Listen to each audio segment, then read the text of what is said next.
Very good afternoon, ladies and gentlemen. My name is Samit Anwar. I work for the product security team at Citrix R&D India.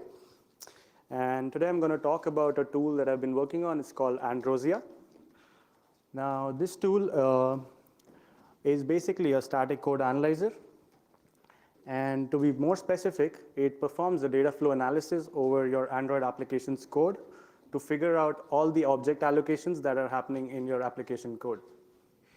And once it figures out your object allocations, it tracks the use of the objects, and out of all the uses, it figures out where the object is being last used. And once it figures out the last use of that object, it clears the memory content of that object. How's that useful? So Android applications today are filled with a lot of sensitive information, ranging from your credentials, authorization tokens, to OTPs, pins. And all this information is maintained on the heap. And any attacker who can compromise your process can get access to your heap's memory's content. And you don't want your sensitive information to be lingering on in the heap. And that's where our tool comes into the picture and clears the heap memory of the object as soon as the object is last used. So with that in mind, I'm going to move on to my introduction slide. My name is Samit. I work for product security team at Citrix. I'm a web and mobile application security enthusiast. I've spoken at a bunch of conferences, the top two being from this year, AppSec USA and CoCon. And I've spoken at IEEE Services, ACM MobileSoft, IEEE CloudCom as well. You can reach me at my email, samit.anwar@gmail.com, or tweet to me at samitanwar1. And there's my LinkedIn hyperlink. So moving on, the talk is going to cover the main takeaway. And in the takeaway, I'll give you a brief idea of what we can take away from this talk, what are the main ideas that you can take away. And then I'm going to proceed to the motivation, where I'll be talking about why I'm doing this project, what is the reason behind all this work. And then the background, which will cover the framework that this tool, Androsia, is built on. And then I'll move on to the approach, which will explain the algorithm behind Androsia and what are the mathematical formulations behind the tool. And then a brief speech on the work in progress.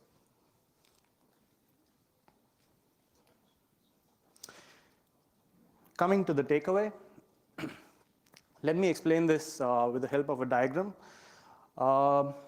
In this diagram, let's assume that from 1 to 10 are the statements of your program.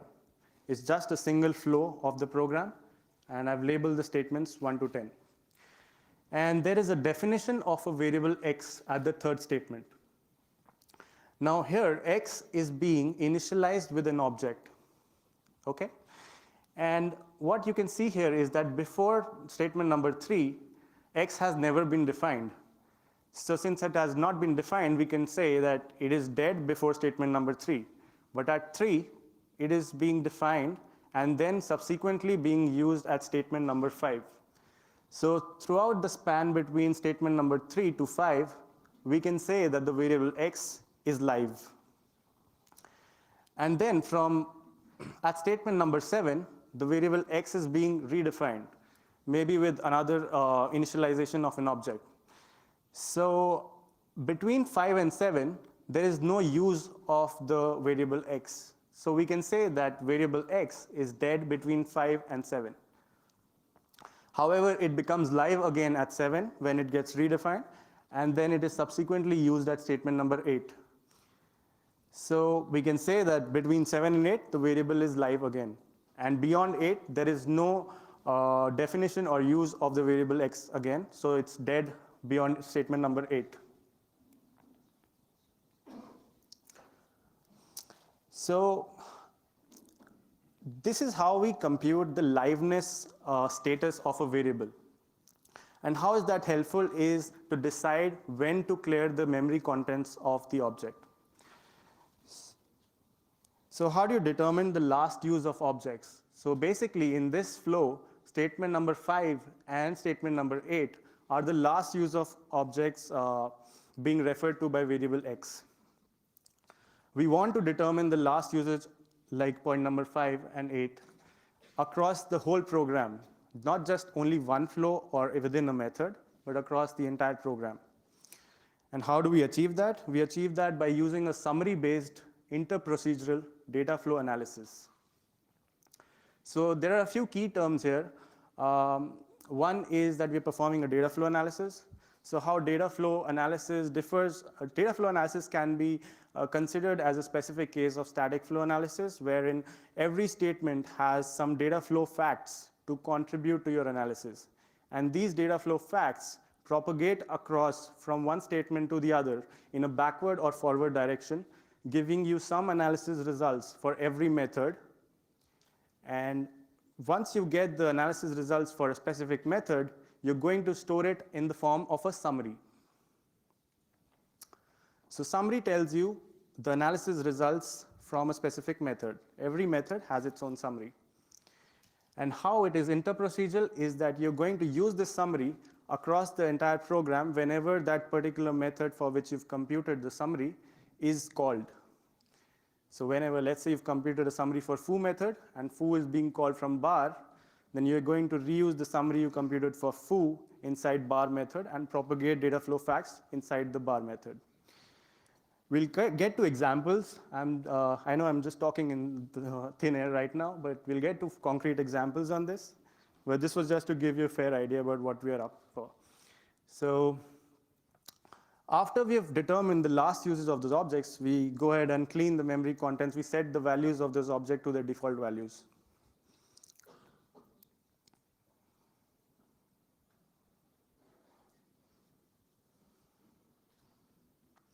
Coming on to the motivation, we all know objects contain very sensitive information. Android applications are full of them. Maybe authentication credentials, authorization tokens, encryption keys, decryption keys, pins, OTPs, personally identifiable information. And all of these obviously will be maintained on your heap. And developers obviously want to ensure that the object's content gets cleared. This is obviously their second priority. Their first priority is to get the code running. And everybody wants to clear the memory content. They don't want to leave any sensitive information lingering around on the heap. The myth is, though, that the garbage collector will collect it. And that's not always the case because garbage collector has a limited scope. It will collect only those objects which are unreferenced and which do not have any transitive reference from the GC roots. So here you can see some GC root objects which include your main thread, include your local variables defined in the main method, or the static variables defined in your main class. So during the mark phase of the garbage collection algorithm that the garbage collector uses, the garbage collector performs a sort of depth-first search to mark all the objects that are reachable. And as you can see, there are references pointing from one object to the other. So obviously, these objects will be marked. And in the sweep phase, garbage collector only reclaims memory from those objects which are not transitively referenced, which is this set of objects. So developers generally tend to forget releasing references to a bunch of objects, which is classically known as the memory leak situation. And your sensitive information might be present in those objects. So the garbage collector will skip collecting or reclaiming memory from these set of objects. And this is where our tool comes into play. It figures out where the last use of objects is happening, and it clears their memory contents at the same point. So unused but reachable string builder objects. So I say string builder because our tool specifically caters to string builder objects since strings are immutable. String builder objects may contain some sensitive information, and a heap dump will reveal that sensitive information. So don't just rely on the garbage collector to clear sensitive content, but destroy by overwriting all critical data.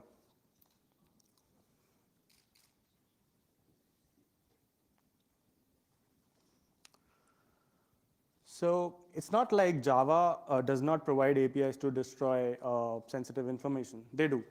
Like, for example, here, the keystore.password protection class provides you a destroy API, which is helpful to destroy the contents of your objects. But again, this is the onus comes on the developer to call the destroy API, and he might not even call it, or may forget to. He might forget to call it, or may call it at a very late stage in the program, and throughout that time span, your sensitive information will be lying around on the heap.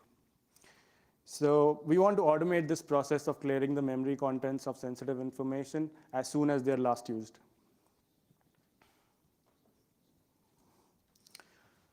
Well, this is a snapshot from the Eclipse Memory Analyzer tool.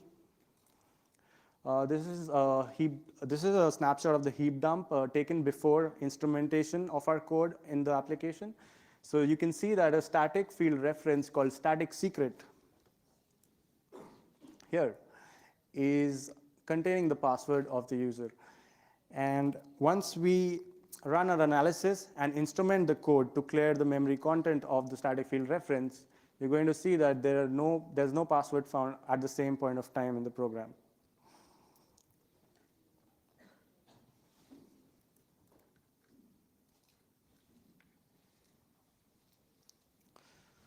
So brief background about the frameworks that are used behind the tool.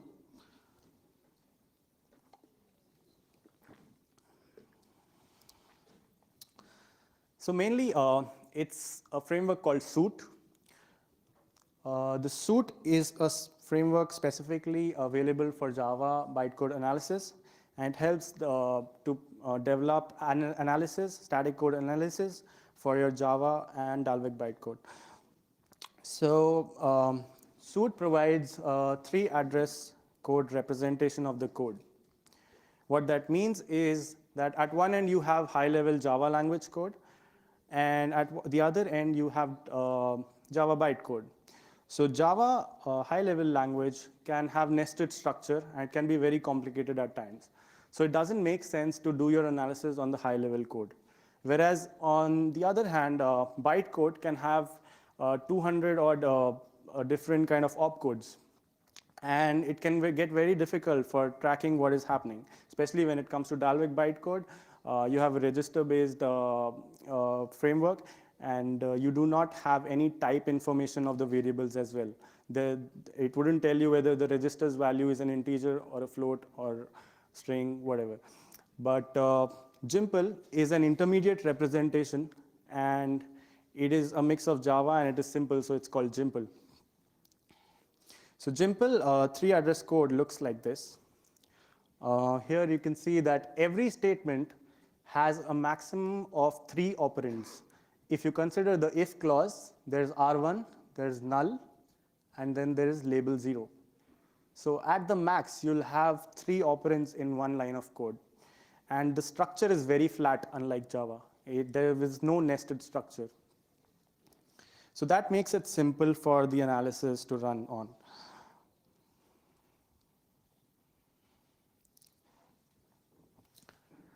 Also, Suit provides you the ability to perform intra-procedural analysis or an inter-procedural analysis.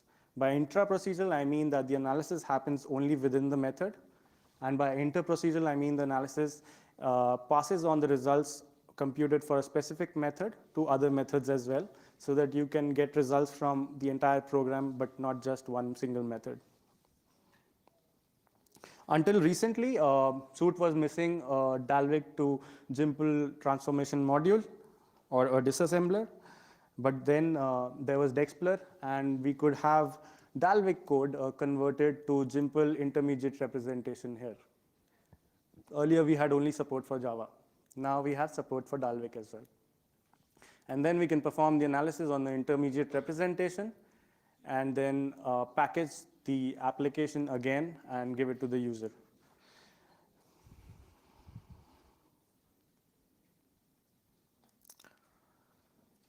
So another tool which we are using is called FlowDroid. FlowDroid is, the use of FlowDroid comes because Java applications do have a main method, but unlike Java, Android applications do not have a main method. So for data flow analysis to run on, you need a call graph made, and you need a single entry point in that call graph. So what FlowDroid does is that it generates a dummy main method, which would look something like this.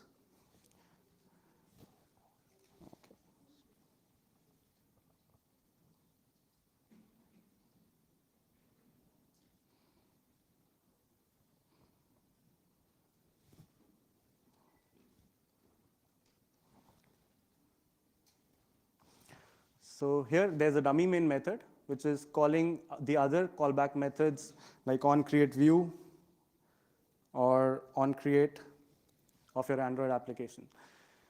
So this gives you a single entry point where you can start your analysis from, and you can run the analysis either in a forward direction or a backward direction. In my case, I'm doing a backward flow analysis. So in the upcoming slides, you'll see concrete examples of that. So FlowDroid models the Android's lifecycle callback methods like onCreate, onStop, onStart, onResume, onPause. It also models the user-driven callbacks like onClick. So you get that complete call graph built from FlowDroid so that you can run your analysis on.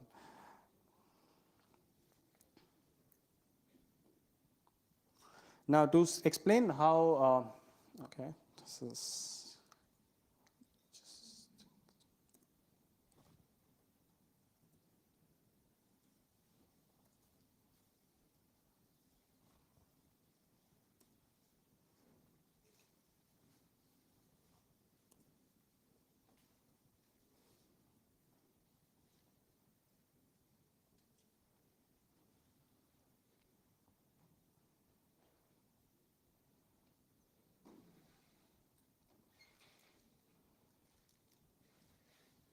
So to explain how a user could use our tool is that a developer or user of the application could just share the APK or the source code with us.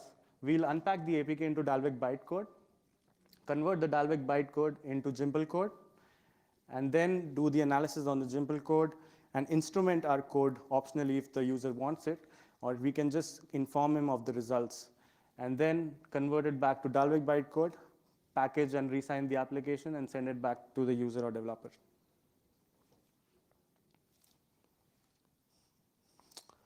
So variables can exist in multiple scopes. And if the variable is of string builder type, then the string builder objects can also exist in multiple scopes. One of the scope is as a local variable. So here you'll have XYZ variables which are string builder type, and they're being defined and used within the foo method. So their scope is limited to this method, right? And alternatively, they can be defined as static fields of a class. And here you can see that X is a static field, string builder static field of my class. So the scope increases dramatically because now this object can be accessed by your entire application, and it cannot just be accessed by a certain method. It can be accessed from, say, method bar using the class name right here.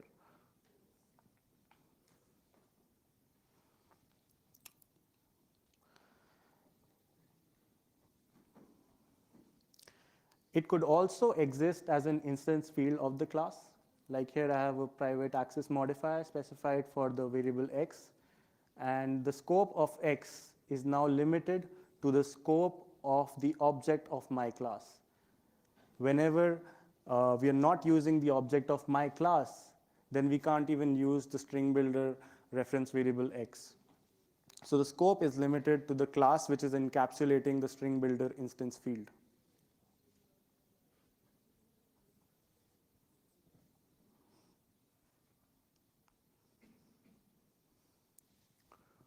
So for static string builder fields, I have a short demo here. So basically, I have three classes. One is the main activity of your application, which has the onCreate method. It is defining a string which is assigned to a static field called static secret, and the content of it is password. And then I'm calling the useStatic field method of the checkStatic class, this method. Inside the use static field, I have a use of the static secret, which is the password. This is a system.out.println statement. And then after this use, I have called the bar method, which again uses the static secret. So if I had to just see and tell where is the last use of the static secret, it's obviously here, right, inside the bar method. And the instrumentation should happen right after the static secret, the last use of static secret, which is inside the bar method.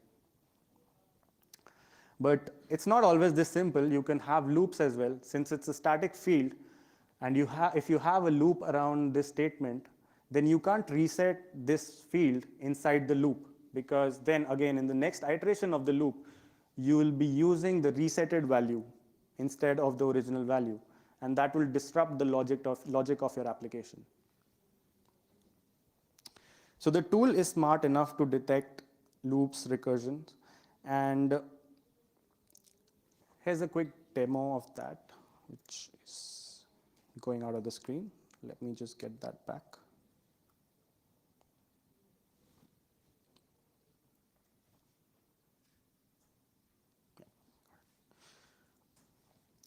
So here I have the main activity, which is creating the static secret here.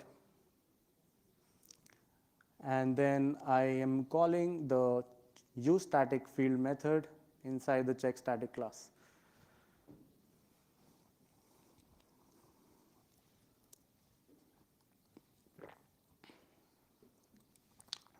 Inside the useStatic field method, I have a use of the static secret, and I'm calling the bar method. And in the bar method, I have the use of the static secret again, and then I have two println statements, hello and bye.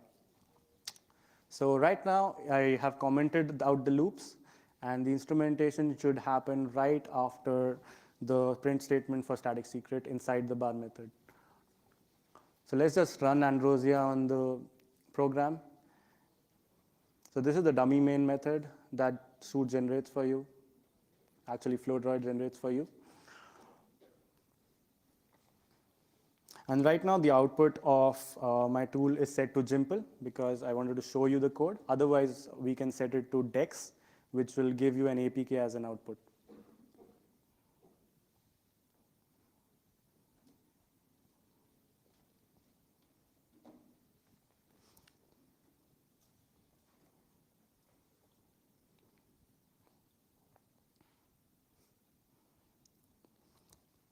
So here's the bar method, and inside that, you will notice that the instrumentation has happened right here from statement number 30 to 34. What I'm doing here is that I'm getting a reference to the static secret field, calculating its length using the length method, and then I'm using the delete API from 0 to the length of the string builder to delete its memory contents. And this is right before the hello print line statement. And this is right after the use of the static secret. So the tool has correctly detected which point the instrumentation should happen, and it has gone ahead and instrumented the code after that.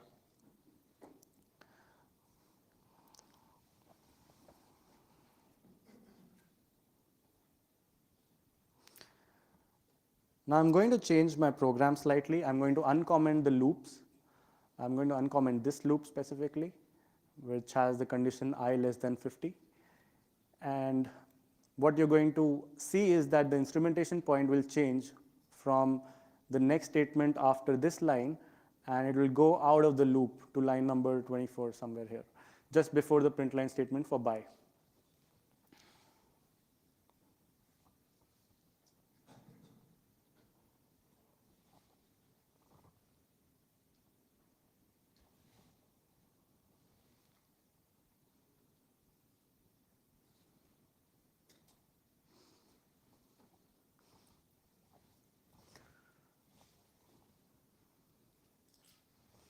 So here's the print line statement for bye, and you will also notice that the loop in Jimple code is converted to goto and label statements.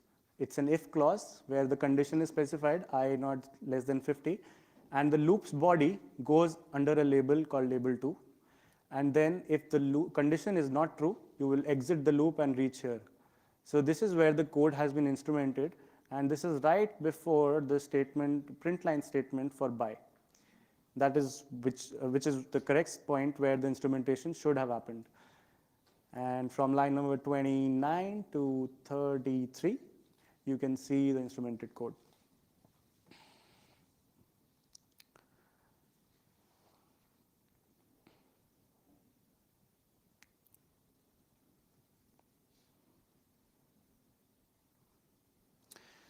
Going one step ahead, I could remove the for loop outside the bar method call. And then you will again see that the instrumentation, instead of happening inside the bar method, it will happen in the useStaticField method just before the return of the useStaticField method.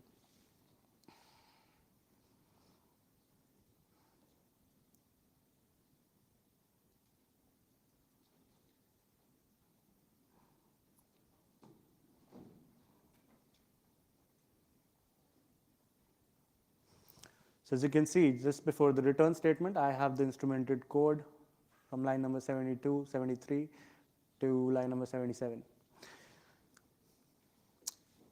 Yeah. So going ahead, I could also remove the loop around useStaticField, and again the instrumentation point would change to just before set password method. So even though you have nested loops, the tool is intelligent enough to figure out the right instrumentation point. So here you will see that the instrumentation is happening just before the call to set password method. Here. Here's the instrumented code.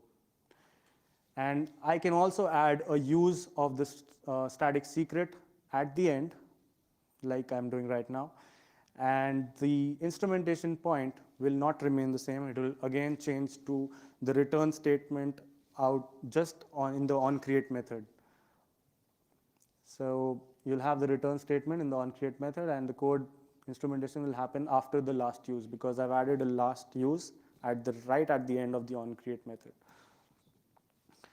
So the gist is that even though you have nested loops or recursion, the tool is able to correctly figure out where the instrumentation should be happening.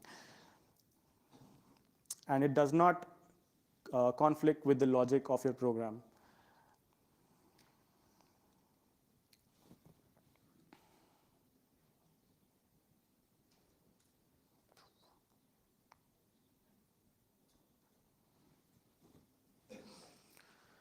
Okay, moving on. We've seen how the tool is performing, but we haven't really seen what is exactly happening in the background. What kind of mathematical formulations are being defined and used to conclude the right instrumentation point. To give you an idea about data flow analysis, there is a lot of data flow facts in every line of statement. So in a line of code, there is data, and we are interested in a specific kind of data, which is the liveness data of variables. And the next few slides will cover the definition of live variable analysis. It will cover how to compute summary for every method. And to give you an idea about how a summary looks like for a method, it looks like something like this. So summary for a method foo is a 2-element tuple. The first element is the variable that is present in that method, let's say x, and the second element is the last usage point, or the statement where x is last used. So that's how a summary would look like. It'll have a list of all the variables and the last usage point for all the variables. Now computing the summary is a 2-step process. First, you need to compute the def and use set for every statement. And using the def and use set for every statement, you compute the LV entry and the LV exit set for every statement.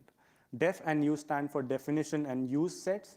LV entry and LV exit stands for live variable entry and live variable exit sets. And once you've computed live variable entry and exit sets, we are going to use that to compute the summary because using the LV entry and exit sets, we are going to infer the last usage points of every variable and put that as a summary for the method. And once we have a summary for a specific method, we are going to propagate the summary across the entire program wherever that method is being called.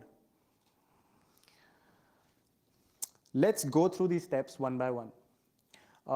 So just to give you the definition for live variable analysis, as we have seen across the examples we have found until now, for each statement, which variables must have a subsequent use prior to the next definition of that variable. That's the definition of live variable analysis. For example, in the code here, the statement number 1 defines x, but it is not being subsequently used before its next definition in line 3. So it is dead from 1 to 3. But at 3, it is being defined and then being used in statement number 4, which is the if condition. And so we can say that the variable is live after 3, but it is dead after statement number 4 because there is no subsequent use of x. There is a definition of x here, but there is no subsequent use after 4. So we want to compute all this information, and we can infer that the last statement where the variable was live, like number 4 for x, is the last usage point of the variable x. So step 1, compute def use set. So the definitions are very straightforward. The def set will contain the set of variables defined in a statement. The use set will contain the variables evaluated or used in a statement. So let's take this example and run quickly through this. So if we start from the last statement, z is being used and x is being defined. So we'll populate the columns accordingly. Going ahead, z is being defined in statement 6, y is being used, so we'll populate again. And so on, we'll get the table populated.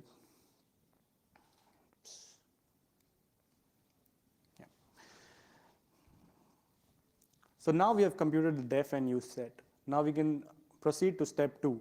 But the point to note here is that the flow of the LV exit and entry sets is in a backward direction in my analysis. So the LV exit set for the last statement will be computed first. And LV exit set contains the value of the live variables at that particular statement. So for the last statement, there is no other statement beyond that statement. Like, since this is the last statement, there can't be any other statement beyond this. And as a result, there cannot be any other variable beyond it that is being used. So the last statement's LV exit set will always be phi. And then we'll compute the LV entry set using the LV exit sets value plus the definition and use sets for statement number 6, which is the last statement. And then we'll go on compute in a reverse order all the LV exits and entry sets.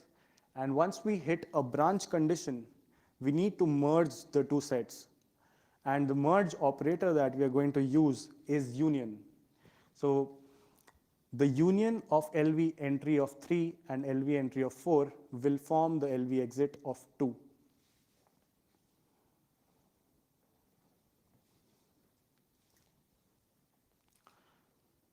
And so on. So to express this in a mathematical notation, the LV exit, live variable exit of statement L will be phi if the statement L is the last statement of the body, because there's no other variable being used after it. Otherwise, the LV exit set of statement L will be the union of the LV entry sets over the successors of that statement L. So we'll take a union. And once we've computed LV exit, we are going to compute LV entry using the value of LV exit of L, definition and use sets for statement L, which we have already computed. So let's go through an example of this and compute the LV entry and exit sets for this program. So we already have the def use table. This is the same running example that I had on the previous slides. So for statement number 7, LV exit will be phi, because this is the last statement and there is no use of any variable beyond this. And LV entry will be z, because of this equation. LV exit of 7 is phi minus def of 7, which is x, union use of 7, which is z. That gives me z. And we can use this formula again for computing the entire table. And once we reach a point where we have populated the table completely, we need to notice that whenever a variable is disappearing from the LV entry to the LV exit set, then that means that that was the last usage point of that variable. For example, in statement number 4, x is disappearing from the entry to exit set. So statement number 4 is the last usage point of x. And statement number 5 and 6, we see that variable y is disappearing from the entry to the exit set. So statement number 5 and 6, which are here, z equal to y and z equal to y dot append, are the last usage point for variable y. And for z, the last usage point is statement number 7.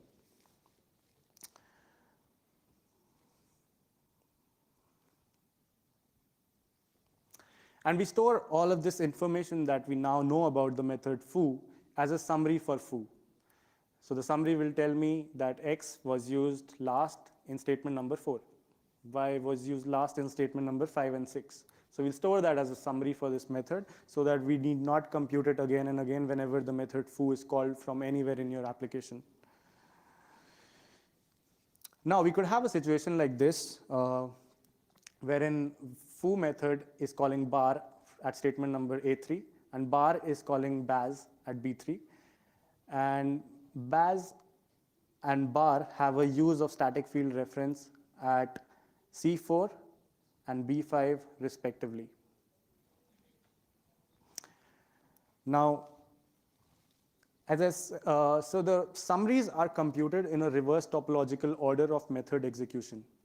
What I mean by that is if foo is calling bar, bar is calling baz, the summary for baz will be computed first and then bar and then foo. This is taken care of by suit. And let's just go through and perform the live variable analysis over these methods, and you'll see that the entry set for C4 will contain the value SFR because SFR was being last used at C4. And then we're going to create a data structure which is shown by this red oval, which will contain the entire program level last use of the variable SFR, which is right now saying that SFR was last used inside baz method at C4.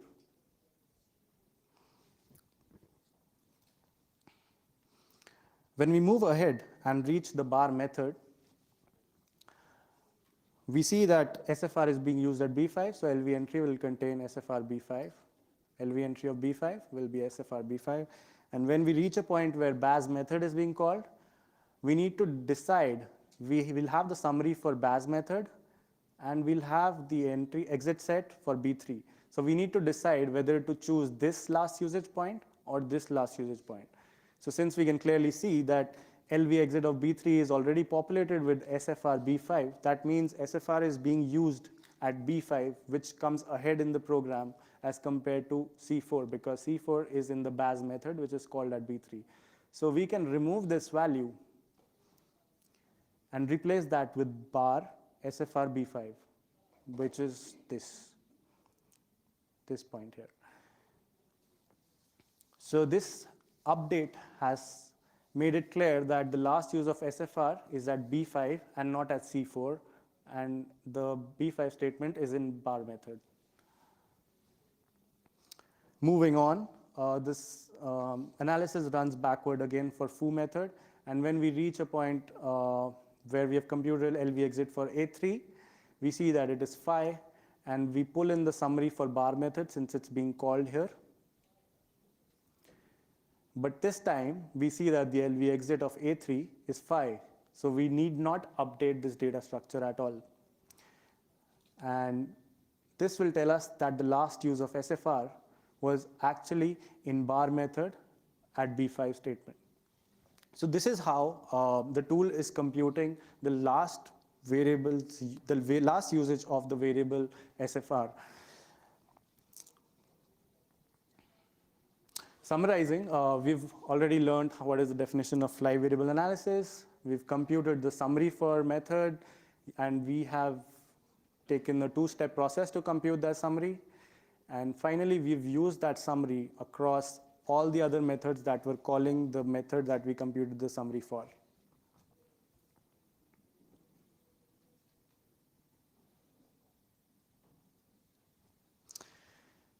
Coming on to the last use case, which is if the variable is an instance field of your class, how do you deal with that situation? So just summarizing the entire flow, we compute all the classes which have string builder instance fields. And then we find out the object instances of those classes. And instead of tracking the string builder fields directly, we track the objects of those classes. And we find out the last use of these object instances. Once we know the last use of object instances, we add a reset method to the respective classes. And this is done to avoid access modifier restrictions. So here in the example, I have a private instance field A for my class. And since it is private, I cannot reset the value of A from the onCreate method. I need to have a specific reset method inside the my class so that I can reset its value. So to just explain this code, I have an instance of my class, MC. I have an instance of the wrapper class, which is here, and it's called W.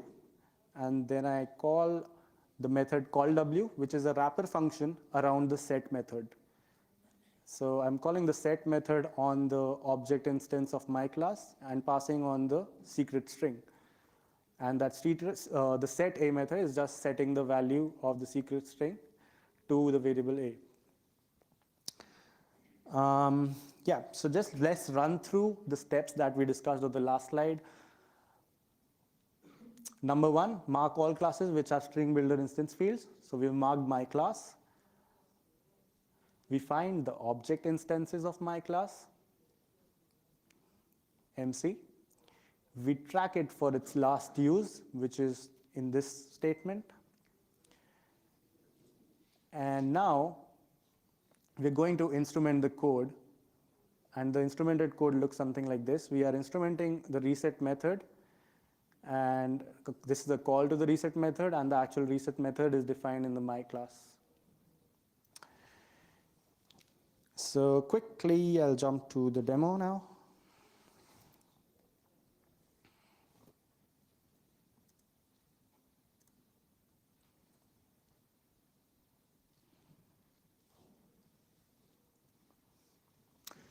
So this is the same code, almost the same code actually. Here I have the wrapper class being instantiated. I have the my class being instantiated. And I have string my secret, which is containing a secret value, secret. And then I have called the callW method with MC and my secret as arguments. And then I'm just printing a string builder. I'm just printing w.sb. So the wrapper class has a string builder object which is referred by the variable sb. Also, there is another variable in my class which is b, and there is obviously another variable which is called a. And then now let's go ahead and see how the wrapper class looks like.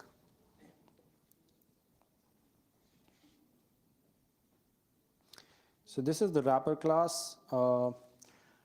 I have the callW method defined here, and I have this call to the set A method, which is setting my secret. And I have added an extra string builder field, which is SB.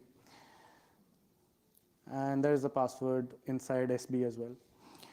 Now I'm going to pass the secret to method setA.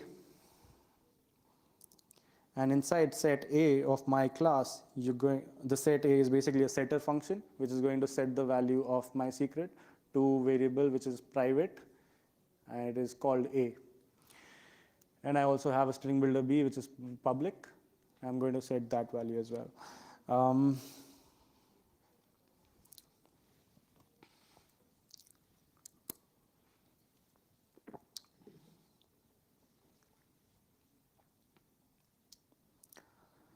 So if we track the object of the class my class, we'll see that the last use of my class object is happening in the call W statement here. And if we track for wrapper class, the last use of the object W is happening in the system.out.println statement here in 23.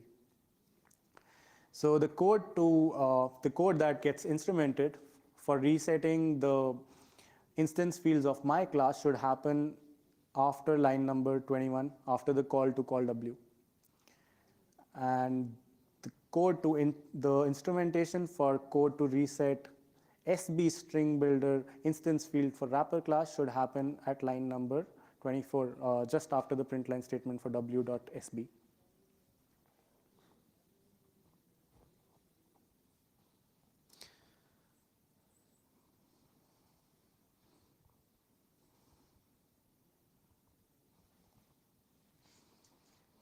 So I'm going to run the tool on this, and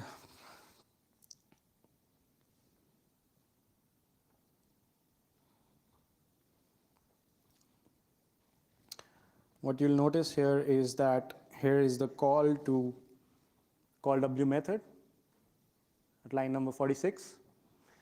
And soon after that, I have instrumented a call to reset string builder field B and reset string builder field A, which are the string builder instance fields of my class.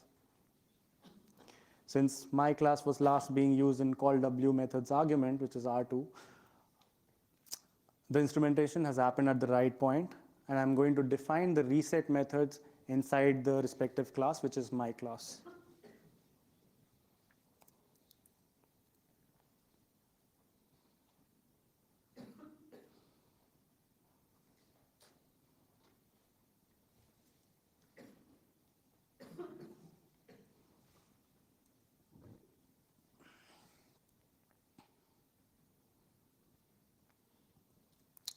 And this is the println statement for w.sb, and the code for resetting SB instance field of wrapper class is happening here at line number 58, which is again the correct point, as you would expect.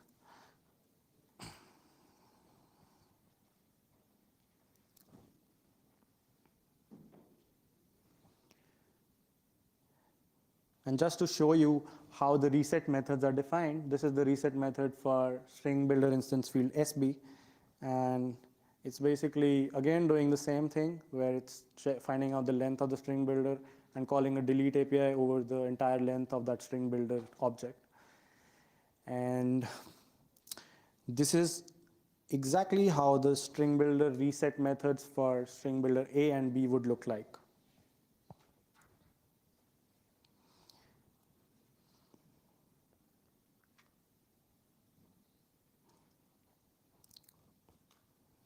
As you can see here.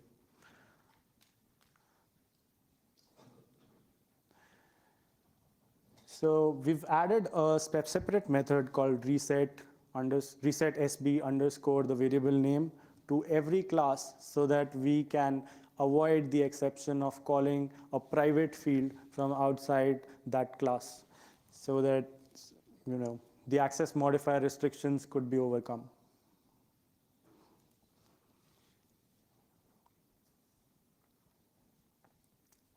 Okay, so